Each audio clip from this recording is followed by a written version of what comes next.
दोस्तों और स्वागत है आपका आपके अपने ही YouTube चैनल बीएड एग्जाम पर। तो दोस्तों आज के इस वीडियो में हम लोग बात करने वाले हैं बीएड थर्ड सेमेस्टर से कुछ इंपॉर्टेंट क्वेश्चंस के बारे में।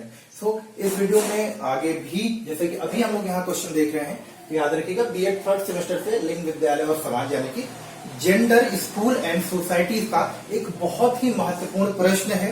जिसको कि हम लोग यहाँ पे डिस्कस करेंगे। पीडीएफ थोड़ा लेट मिलेगा आपको बट मिल जाएगा क्योंकि इस सारे क्वेश्चन को कवर करने में थोड़ा टाइम भी लगता है। दूसरा मैं आप लोगों को बार बार बता रहा हूं दोस्तों कि जो भी मेरे साथी इंग्लिश कंटेंट्स पढ़ना चाहते हैं या जिनको आंसर्स या सॉल्यूशन या पीडीएफ इंग्लिश में चाहिए होता है वो प्लीज मेरे एक दूसरे चैनल जो कि मैंने अभी नया क्रिएट किया सिर्फ आप लोगों के लिए, अभी थोड़ा वीडियोस पे कम है, वीडियोस आते रहेंगे बट उसको भी आप ज्वाइन कर लीजिए क्योंकि अगर वहां सब्सक्राइबर्स नहीं दिखते हैं तो मुझे लगता है कि शायद उस चैनल को बनाने का कोई पर्पज नहीं है। तो प्लीज अगर आप लोग इसको सब्सक्राइब करते हैं तो थॉरली मतलब डेडिकेटली इंग्लिश का कंटेंट आपको वहीं मिलेगा। लिंक डिस्क्रिप्शन में है, आप उसको क्लिक करिए, वीडियो को देखिए जो भी है अभी और भी वीडियोस वहां पर आएंगे। फिलहाल बात करते हैं आज के इस टॉपिक की और ये जो हमारा एक इंपॉर्टेंट क्वेश्चन है कि the need of organisation of schooling यानी कि विद्यालयीकरण की आवश्यकता। तो दोस्तों देखिए, सबसे पहले मैं आप लोग को यही बताना चाहूंगा कि जब आप कोई भी सब्जेक्ट पढ़ रहे हैं थर्ड सेमेस्टर का, आप याद रखिए कि किताबों से ज्यादा आपको आपके खुद के पॉइंट्स को यहाँ पे रखना बहुत ही जरूरी है क्योंकि ऐसे क्वेश्चंस आपको मिलेंगे जो कि आपको क्लियर नहीं होगा कि आपसे क्वेश्चन में एक्चुअली पूछा क्या जा रहा है।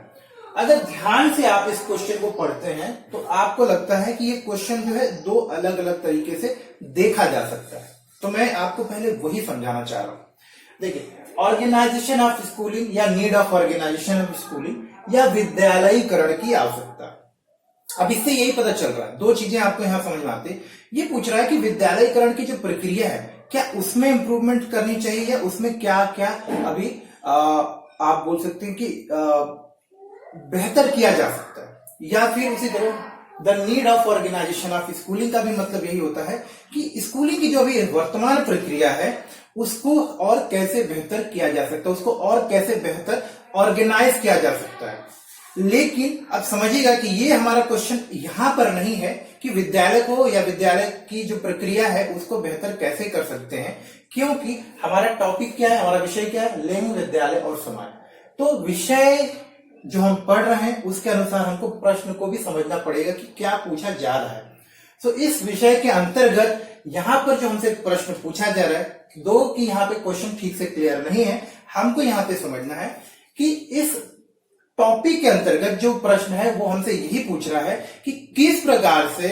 स्कूलिंग की जो प्रक्रिया है वो मददगार साबित होती है हमको, जो हमारा सामाजिक समानता बोल सकते हैं, महिलाओं के सशक्तिकरण के बारे में बात कर सकते हैं, यानी कि समाज के विकास में, देश के विकास में किस प्रकार से काम कर सकता है। तो यहाँ पे वो दृष्टिकोण नहीं रखेंगे उत्तर देते वक्त ज्यादा, जो कि स्कूल को किस तरह से बेहतर कर सकते हैं, शिक्षा को किस तरह से बेहतर कर सकते हैं, उसको और हम थोड़ा कम झुकाव रखेंगे। हमारा झुकाव उत्तर देते वक्त सिर्फ इस बात के ऊपर होना चाहिए कि किस प्रकार से विद्यालय एक ऐसे एजेंट के रूप में, एक कारक के रूप में काम कर रहा है जो कि सशक्तिकरण के लिए, चाहे वो पिछड़ा वर्ग हो, चाहे वो महिलाएं हो, चाहे वो आर्थिक रूप से, सामाजिक रूप से बैकवर्ड लोग हों या जो पिछड़े लोग रह गए हमारे साथी, या फिर देश के विकास में किस तरह से काम कर सकता है, किस तरह से लैंगिक असमानता जिसे जेंडर इनइक्वालिटी बोलते हैं, या फिर अपॉर्चुनिटीज की जो असमानता है महिलाओं और पुरुषों के बीच में, उसको दूर किया जा सकता है। इन सारे टॉपिक्स को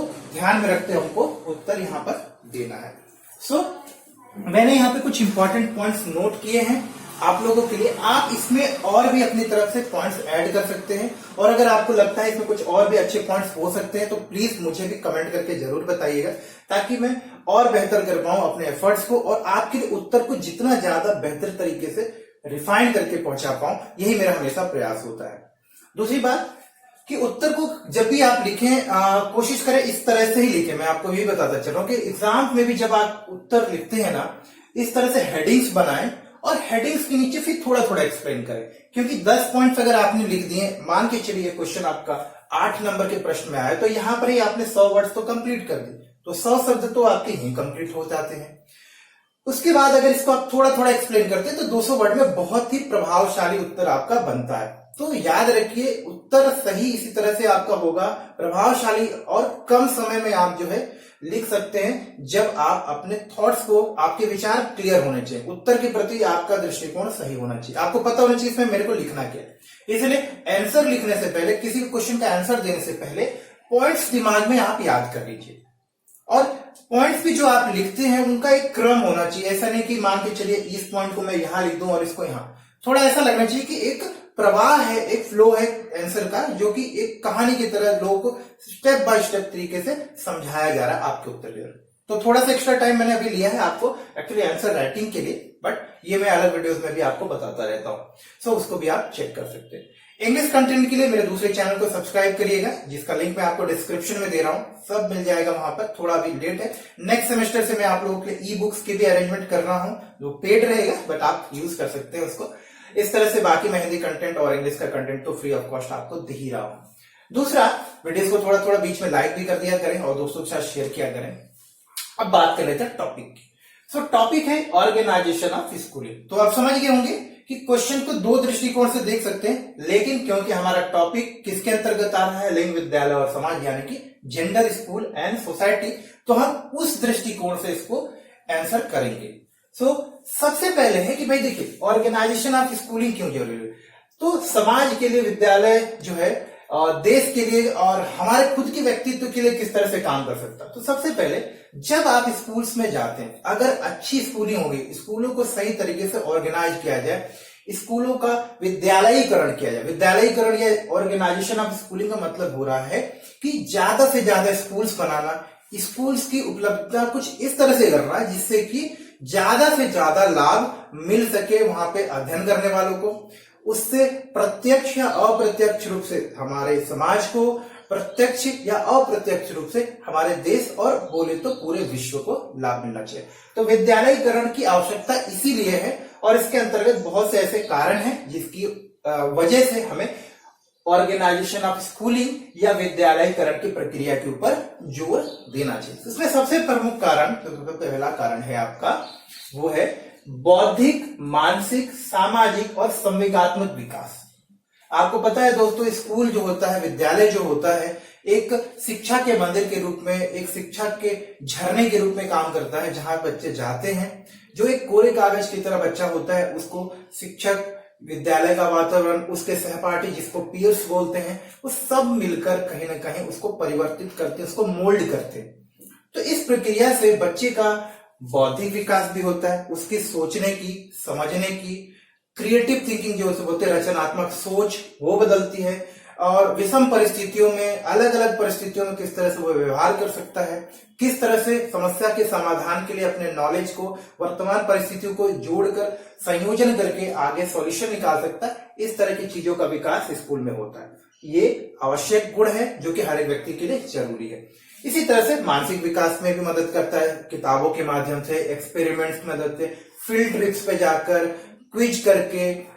डिबेट करते हैं हम लोग आपस में शिक्षक से प्रश्नोत्तरी का जवाब करते हैं। तो इस तरह से बहुत सारे ऐसे अवसर आते हैं जो कि हमारे मानसिक और बौद्धिक विकास में मदद करते हैं। स्कूल के वातावरण में अलग अलग परिवेश से बच्चे आते हैं, अलग अलग भाषा, अलग अलग जाति, अलग अलग आर्थिक सामाजिक स्थिति। तो इससे एक समाज का, एक मिनी समाज का, जिसे बोलते हैं ना, लघु समाज का निर्माण होता है, जो कि हमारे सामाजिक, यानी कि जो पढ़ने वाला, अध्ययन करता है, स्टूडेंट है, उसके सामाजिक विकास में भी मदद करता है। तो आप देखिए, स्कूलों को अगर ऑर्गेनाइज करते हैं, विद्यालयीकरण अगर हम लोग करते हैं, तो उससे कितना लाभ मिल रहा है, बौद्धिक, मानसिक, सामाजिक और संवेगात्मक। जैसा मैंने बोला कि स्कूल में हम ये सारे गुण तो सीखते हैं, लेकिन वहां पर कोऑपरेटिव लर्निंग, सहगामी या बोल सकते हैं सहयोगी क्रियाकलाप, को करिकुलर एक्टिविटीज के माध्यम से, एक साथ पढ़ने के माध्यम से, खेल के माध्यम से, अलग अलग क्रियाकलापों में साथ में काम करने से एक दूसरे के प्रति, चाहे लड़के लड़कियों के प्रति, लड़कियों के दूसरे लड़कियों के, लड़कों की लड़कियों, या लड़के बच्चे जो स्टूडेंट्स होते हैं उनका शिक्षकों के प्रति या समाज के और लोगों के प्रति एक समान की, एक सम्मान की भावना, एक समानता की भावना विकसित होती है। तो ये उनके संवेगात्मक विकास में भी मदद करती है। बच्चे जब अलग अलग तरह के लोगों के साथ व्यवहार करते हैं, अलग अलग उनको अनुभव होता है, तो कहीं ना कहीं जो उनके इमोशन होते हैं, कहीं ना कहीं जो उनके संवेग है, उस पर उनको कंट्रोल करना आता है। वो समझ पाते हैं कि किस परिस्थिति में मुझे किस तरह का इमोशन आपको शो करना है, संवेगात्मक व्यक्ति जो बोलते हैं ना उसको प्रस्तुत करना है, किस तरह से अपने आप को व्यवहार करना है, वो सारी चीजें भी बच्चे सीखते हैं। तो उनके इमोशनल डेवलपमेंट में भी मदद करता है, क्योंकि अलग अलग परिस्थितियों में कई बार हम देखते हैं कि हम अति उत्साहित होकर भी शांत रहते, कई बार बहुत क्रुद्ध होकर भी यानी बहुत एंग्री होकर भी, बहुत गुस्सा करके भी हम लोग लड़ाई झगड़ा नहीं करते। तो इस तरह का आत्म संयम, इस तरह का सेल्फ कंट्रोल भी हमें स्कूल के माध्यम से ही आता है। तो ये एक बहुत ही बड़ा कारण है जो कि स्कूलिंग को ऑर्गेनाइजेशन यानी कि ऑर्गेनाइजेशन ऑफ स्कूलिंग के ऊपर जोर देता है, और इससे हमें एक लाभ मिलता है। ये पहला लाभ है, इसे बोल सकते हैं विद्यालयीकरण के लाभ भी हम समझ सकते हैं। दूसरा, विद्यालयीकरण, जैसा कि मैंने आपको बताया कि शिक्षकों के माध्यम से, स्कूल के वातावरण के माध्यम से, पाठ्य पुस्तकों के माध्यम से जो ऑडियो विजुअल दिखाए जाते हैं, इंटरनेट पे बहुत सारी जो चीजें दिखाई जाती हैं, उन सारी चीजों को समझने में, उन सारी चीजों को सही में उसका क्या महत्व है, किस तरह से उसको समझ के अपने जीवन में लागू किया जाए, उसमें विद्यालय, टीचर और स्कूल का वातावरण बहुत ही महत्वपूर्ण एजेंट के रूप में और कारक के रूप में काम करता है। विद्यालय में हमें जेंडर सेंसिटिविटी, जेंडर इक्वालिटी और जेंडर के कॉन्सेप्ट के बारे में समझ में आता है कि जेंडर क्या है, जेंडर समानता क्या है, जेंडर समानता यानी कि जेंडर इक्वालिटी क्यों जरूरी है। हम यहां समझ पाते हैं कि जेंडर समानता, जेंडर इक्वालिटी जो है हमारा एक संवैधानिक अधिकार भी है। तो इस तरह का ज्ञान हमको स्कूल के माध्यम से ही मिल पाता है। तो हम ये जान पाते हैं कि जेंडर इक्वालिटी या जिसे बोलते हैं जेंडर समानता किस प्रकार से जो है देश के, समाज के और व्यक्ति के खुद के व्यक्तित्व विकास में कहीं ना कहीं बाधक के रूप में कार्य करता है। तो फिर उसके विभिन्न आयामों के, उसके विभिन्न समाधानों के जो कि जेंडर समानता में बाधक के रूप में काम कर रहे हैं, उसको समझते हैं और फिर जेंडर समानता की ओर एक स्टूडेंट के रूप में भी हम अपना भी एक योगदान करना आरंभ करते हैं। तो जेंडर समानता सामाजिक बदलाव में मदद करती है। तो विद्यालय कहीं ना कहीं बच्चों को शिक्षा के माध्यम से पाठ्य सहगामी क्रियाकलाप जैसे कि को करिकुलर एक्टिविटी होती है, टीम वर्क होता है, खेल कूद होता है, इसके माध्यम से कहीं ना कहीं आपसी समानता की भावना को विकसित करने में, एक दूसरे के प्रति म्यूचुअल रिस्पेक्ट जिसके बोलते हैं सम्मान की भावना विकसित करने में, लड़के लड़कियों में बोल सकते हैं शारीरिक रूप से भी, मानसिक रूप से भी, पहनावे के रूप में भी अंतर होता है। उस अंतर को समझते हुए, उस अंतर के बावजूद भी एक दूसरे को एक साथी के रूप में, एक दूसरे को एक आप बोल सकते हैं टीम मेंबर्स के रूप में एक्सेप्ट करने की जो भावना विकसित होती है, वो भी आपका स्कूल के माध्यम से ही हो पाता है। तो इस तरह की अच्छी चीजें, इस तरह की सकारात्मक चीजें, इस तरह की आवश्यक चीजें जो कि देश के विकास के लिए जरूरी है, हमारे आर्थिक और सामाजिक विकास के लिए जरूरी है, हम विद्यालय के माध्यम से ही समझते हैं। दूसरा, इसके बाद महिला सशक्तिकरण। आपको पता है दोस्तों, काफी लंबे समय से, बोले इतिहास में काफी पीछे जाए तो भी हम देखते हैं कि काफी लंबे समय से महिलाओं को जो है पुरुषों की तुलना में कहीं ना कहीं पीछे रखा गया है। महिलाओं के अधिकारों का कहीं ना कहीं शोषण हुआ है, चाहे वो उनके शिक्षा के संबंध में बात करें, चाहे उनके आर्थिक अधिकारों की बात करें, या फिर उनके खुद के फ्रीडम के बारे में बात करें, यानी कि बोल सकते हैं हमको कि उनको अपने विचारों, अपनी भावनाओं या जीवन जीने की जो शैली है उसकी स्वतंत्रता कहीं ना कहीं उनकी बाधित रही है, अवरुद्ध रही है। तो इन सारी चीजों को दूर करने में विद्यालय एक एजेंट के रूप में काम करता है। किस प्रकार से महिलाएं जो है अपने आप को सशक्त कर सकती हैं, किस प्रकार से शिक्षा उनको महिला सशक्तिकरण में मदद कर सकता है, ये पुरुष भी समझते हैं, यानी कि लड़के भी समझ पाते हैं, और महिलाओं के लिए तो ये एक आवश्यक चीज होती है। तो विद्यालय जाकर हम इस बात की महत्व को समझ पाते हैं, महिला सशक्तिकरण में आने वाले विभिन्न अवरोधों के बारे में समझ पाते हैं, और किस प्रकार से महिला सशक्तिकरण यानी कि किस प्रकार से हम लड़कियों और महिलाओं को और ज्यादा सशक्त बना सकते हैं, उनकी क्षमताओं को विकसित कर सकते हैं, और उनकी क्षमताओं का सही आकलन करके समाज में जो उनकी वास्तविक स्थिति है, वास्तविक जो जिस चीज के लिए वो योग्य है, उसको हम उपलब्ध करा सकते हैं। इसमें विद्यालय मदद करता है। इसके बाद देश के सर्वांगीण विकास। अगर हम इन पॉइंट्स को समझ पाए होंगे तो हम यहाँ ये भी समझ पाए होंगे कि जब स्कूल में हम जाते हैं तो वहां पर शिक्षा के माध्यम से, ट्रेनिंग के माध्यम से, अलग अलग वोकेशनल स्किल्स यानी कि जो कौशल होते हैं, स्किल डेवलपमेंट के अलग अलग तरीकों के माध्यम से, हायर एजुकेशन के माध्यम से देश के विकास के संबंध में, चाहे वो साइंटिफिक डेवलपमेंट हो, चाहे वो बिजनेस का आपको बिजनेसमैन डेवलप करने की बात हो, सामाजिक कार्यकर्ता के रूप में लोग यहाँ से निकलते हैं स्कूलों से और जाके योगदान करते हैं देश के विकास में। तो अगर अच्छी स्कूलिंग होगी, स्कूलों का स्तर अच्छा होगा, विद्यालयों में अच्छे टीचर होंगे, उनकी गुणवत्ता अच्छी होगी, तो कहीं ना कहीं वो देश के सर्वांगीण विकास में, चाहे उसके आर्थिक विकास की बात करें, देश में सामाजिक बदलाव की बात करें, देश को आगे ले जाने में साइंटिस्ट, डॉक्टर्स और इंजीनियर की जो भागीदारी है उसको बढ़ाने की बात करें, हर एक तरह से विद्यालय हमें मदद करता है, क्योंकि स्कूल से ही आपके इंजीनियर, डॉक्टर और समाज के वो हर एक वर्ग का विकास और जनन होता है, जो कि समाज को कहीं ना कहीं एक सकारात्मक रूप में योगदान देता है। तो उम्मीद करता हूं पॉइंट्स को आप समझ पा रहे होंगे जो मैं बताना चाहता हूं। इसे आप अपने शब्दों में भी लिख सकते हैं। इसके बाद देखिए, समानता एवं सहयोग के लिए, जैसा कि मैंने आपको बता दिया, जब स्कूल में जाते हैं वहां लड़के लड़कियां भी साथ में पढ़ते हैं, अगर कोएड स्कूल है, मतलब कोएड स्कूल होंगे तो, वरना समाज के अलग अलग वर्ग से तो लोग आते ही हैं। तो भिन्नता होने के बाद भी, अंतर होने के बाद भी, बहुत सारे बोल सकते हैं भेद होने के बाद भी लोग एक साथ रहकर काम करना सीखते हैं। बच्चे एक साथ रहकर जो पढ़ना सीखते हैं, यही कहीं ना कहीं उनके आगे आने वाले भविष्य के लिए, आगे आने वाले जीवन के लिए, आगे जीवन में जो वो व्यापार करने वाले, जो काम करने वाले हैं, या आगे जो किसी टीम का हिस्सा बन के लिए जो काम करने वाले हैं, वहां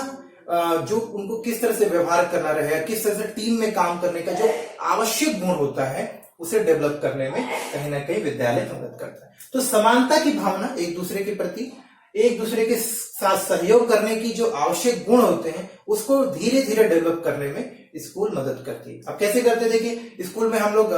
स्पोर्ट्स खेलते हैं, स्कूल में एक साथ पढ़ते हैं, स्कूल में फील्ड ट्रिप्स पे जाते हैं, स्कूल में हम लोग बहुत सारे प्रोजेक्ट करते हैं। तो इस तरह से हम एक दूसरे की बात को समझते हैं, एक दूसरे से हम अच्छी चीजों को सीखते हैं, हम अपनी अच्छी चीज दूसरों को सिखाते हैं, तो एक दूसरे के सहयोग करते हैं और एक चीज समझ पाते हैं कि आपसी सहयोग और एक दूसरे के रेस्पेक्ट करके हम कहीं ना कहीं बड़े गोल्स को अचीव कर सकते हैं। अगर हम सिर्फ व्यक्तिगत रूप से काम करें तो कहीं ना कहीं उसका स्तर छोटा ही होगा, जबकि अगर हम समान रूप से, सहयोगी रूप से काम करते हैं तो वो जो काम हम लोग पूरा करेंगे वो कहीं ना कहीं बड़ा होता है व्यक्तिगत रूप से होने वाले कार्यों की तुलना में।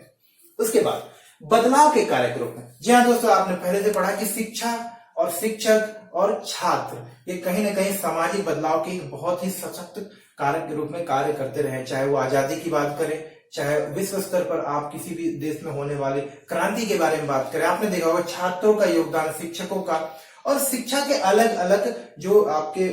मार्ग है या साधन है, चाहे वो न्यूज़पेपर हो, चाहे किताबें हो, चाहे वो कविताएं हो, इसके माध्यम से शिक्षा जो है मदद करती है समाज में आवश्यक बदलाव लाने के लिए। तो बदलाव के कार्य के रूप में भी काम करती है। अब शिक्षा के माध्यम से ही हम जो है बच्चों को इस बात की ज्ञान दे पाते हैं कि देखिए जेंडर समानता क्यों आवश्यक है, सामाजिक बदलाव के लिए आप क्या कर सकते हैं, सामाजिक बदलाव के लिए हम क्या कर सकते हैं, महिला सशक्तिकरण के बारे में बता सकते हैं, महिलाओं को हम इस बात का कॉन्फिडेंस दे सकते हैं, महिलाओं के बारे में हम परिचित करा सकते हैं कि आप भी योग्य हैं और आप भी उतना ही सक्षम है जितना कि पुरुष होता है। तो ये सारी चीजें हम कैसे कर पाते हैं, ये हम शिक्षा के माध्यम से, जो कि स्कूल्स में ही मिलता है, जो विद्यालय में ही मिलता है। तो ये कॉन्सेप्ट हमको मदद करता है सीखने में। ये सारी चीजें हम कहाँ सीखते हैं, स्कूल से। तो स्कूल एक बदलाव के एजेंट के रूप में, बदलाव के कारक के रूप में काम करता है। सो एजेंट ऑफ सोशल चेंज बोल सकते हैं, एजेंट ऑफ चेंज के रूप में भी बात कर सकते हैं। संवैधानिक प्रावधानों की समझ और क्रियान्वयन के लिए, अब देखिए दोस्तों, देश में शिक्षा से संबंधित, हमारी विकास से संबंधित, सामाजिक और आर्थिक विकास से संबंधित ऐसे बहुत सारे संवैधानिक प्रावधान किए गए हैं जो कि हम लोगों को समझना जरूरी होता है। तो आमतौर पर ना तो हम सभी लोगों के पास इतनी समझ होती है, ना इतना समय होता है कि हम इन सारी चीजों के बारे में अपनी जानकारी बढ़ा पाएं, अपनी समझ को बढ़ा पाएं। तो विद्यालय के माध्यम से भी कहीं ना कहीं जो शिक्षा संबंधी प्रावधान हो, चाहे हमारे व्यक्तिगत विकास के लिए जो प्रावधान किए गए हैं हमारे संविधान में, उन सारी चीजों को एक ऑर्गेनाइज्ड वे में, एक व्यवस्थित तरीके से हम लोग देख पाते हैं। तो जो संवैधानिक प्रावधान है, चाहे वो आपके स्वतंत्रता का प्रावधान हो, चाहे वो व्यक्तिगत स्वतंत्रता का प्रावधान हो, चाहे आपके शैक्षणिक आवश्यकताओं का, चाहे भेदभाव को दूर करने के प्रावधान हो, ऐसे कोई भी प्रावधान जो कि हमारे संविधान में किए गए हैं, उनको आप पुस्तकों के माध्यम से, शिक्षकों के द्वारा, स्कूल्स के माध्यम से, डिबेट्स के माध्यम से समझते हैं, उनके वास्तविक अर्थ को समझते हैं, अपने अधिकारों से परिचित होते हैं और उनको किस प्रकार से प्राप्त किया जा सकता है, किस प्रकार से अपने संवैधानिक अधिकारों को हम ग्रहण कर सकते हैं, उनका उपयोग कर सकते हैं, इन सारी चीजों से परिचय हमारा होता है स्कूल्स के माध्यम से। साथ ही साथ उनके क्रियान्वयन की भी प्रक्रिया हम सीखते हैं। उनके क्रियान्वयन का मतलब कि अगर आपको कोई बोलता है कि आपको राइट टू फ्रीडम है या राइट टू एजुकेशन है, राइट टू एजुकेशन एक्ट है, ये सारी कुछ भी चीजें अगर आपको पढ़ी नहीं है, आपको पढ़ाया गया है, तो साथ में ये भी बताया जाता है कि शिक्षा के अधिकार को, व्यक्तिगत स्वतंत्रता के अधिकार को आप किस तरह से प्राप्त कर सकते हैं। अगर कोई इन अधिकारों का आपका हनन करता है, कोई आपको इन अधिकारों को लेने से मना करता है, आपकी प्रॉपर्टी को कोई ले लेता है, आपको शिक्षा से कोई बाधित करता है, आपको शिक्षा लेने से कोई रोक रहा है, तो आप किस प्रकार से कानूनी उपयोग कर सकते हैं, किस प्रकार से कानूनी सलाह ले सकते हैं, कानूनी प्रावधान के माध्यम से अपने अधिकारों को प्राप्त कर सकते हैं। ये सारी चीजें भी कहीं न कहीं स्कूलीकरण, कॉलेज में जाकर पढ़कर ही हमको मिलता है। तो ये बहुत ही प्रमुख आपके एडवांटेजेस हैं, बोल सकते हैं, प्रमुख जो आपके लाभ हैं जो कि हमको ऑर्गेनाइजेशन ऑफ स्कूलिंग से या विद्यालयकरण की से हमको होता है। इसके अलावा कुछ और पॉइंट्स हैं, जैसे शिक्षा के प्रसार, शिक्षा की गुणवत्ता, शिक्षा की जो वर्तमान स्थिति है उसके हिसाब से शिक्षा को हमको सुधारने में मदद करता है, तो गुणवत्ता में सुधार। शिक्षा के जो सही उद्देश्य है कि व्यक्ति का जो सर्वांगीण विकास हो, व्यक्ति का सही से व्यक्ति को सीखने में मदद करे, हमको इस योग्य बनाए कि हम अपने जीवन में आगे बढ़ सकें, अपनी क्षमताओं को आवश्यकता अनुसार बढ़ा सकें। इन सारी चीजों को सीखने समझने में भी कहीं ना कहीं स्कूल्स और विद्यालय मदद करते हैं। उम्मीद है ये पॉइंट्स आपको क्लियर हो रहे होंगे। इसके अलावा इंपॉर्टेंट पॉइंट है, इनको जरूर ध्यान दीजिएगा, माफ करिएगा। आधुनिक कौशलों को देखिए, समाज बदल रहा है, विश्व में अलग नई नई चीजें आ रही हैं, तो विश्व स्तर पे जो आर्थिक बदलाव हो रहे हैं, सामाजिक बदलाव हो रहे हैं, शैक्षणिक बदलाव हो रहे हैं, उन चीजों से परिचित होना, अपने आप को भी आधुनिक स्तर पर लेकर आने में, आधुनिक स्तर पर क्या चल रहा है, अंतरराष्ट्रीय स्तर पर, वैश्विक स्तर पर क्या चल रहा है, ग्लोबल स्तर पर क्या चल रहा है, इसका ज्ञान भी हमको कहीं ना कहीं स्कूल्स के माध्यम से होता है। और आपको पता है, अगर हम विश्व स्तर पर, सामाजिक स्तर पर होने वाले बदलाव के अनुसार अपने आप को नहीं ढालते हैं तो कहीं ना कहीं हम पीछे रह जाते हैं। तो आधुनिक कौशलों को, आधुनिक बदलावों को सीखने, समझने और उनके ज्ञान के बारे में हमको स्कूल के माध्यम से ही मुख्य रूप से पता चलता है और हम उनके बारे में सही और सटीक जानकारी ले पाते हैं। तो आधुनिकरण में भी हमारे बोल सकते हैं कि औद्योगिकरण में, या फिर आप बोल सकते हैं कि आप शहरीकरण की प्रक्रिया, इस तरह की हर एक जो प्रक्रिया जो कि एक देश के, एक राष्ट्र के और एक समाज के आगे बढ़ने के लिए जरूरी है, एक व्यक्ति के खुद के व्यक्तित्व विकास के लिए, व्यक्तिगत विकास के लिए आवश्यक है, इसमें स्कूल कहीं ना कहीं प्रत्यक्ष या अप्रत्यक्ष रूप से काम करता है। और तीसरा, वैश्वीकरण की समझ के लिए, तो जैसा कि मैंने आपको यहाँ पे डिस्कस कर ही दिया। सो ये कुछ इंपॉर्टेंट पॉइंट्स है दोस्तों, जो कि हमें इस बात को समझने में मदद करती है कि किस प्रकार से ऑर्गेनाइजेशन ऑफ स्कूलिंग समाज के लिए आवश्यक है या विद्यालयकरण किस प्रकार से हमारे लिए लाभकारी है। सो उम्मीद करता हूं कि क्वेश्चन आपको समझ में आ गया होगा। अगर कोई डाउट रह गया हो या इस पे कुछ और पॉइंट्स मैंने नहीं मिस किया, मतलब ऐड नहीं किए, आप लोगों को लगता है कुछ और ऐड किया जा सकता है, तो प्लीज कमेंट करके सजेस्ट करिएगा, ताकि मैं इसमें ऐड करके आप तक वापस जब पीडीएफ के फॉर्म में इसको बचाऊं तो वो ज्यादा अच्छा हो और इससे यूजफुल हो। इंग्लिश कंटेंट के लिए मेरे दूसरे चैनल को सब्सक्राइब करिए, जो कि मैं आपको लिंक डिस्क्रिप्शन में दे रहा हूं। सेम कंटेंट आपको वहां पर भी मिल जाएगा। तो मिलते हैं अगले वीडियो में, तब तक के लिए नमस्कार और धन्यवाद।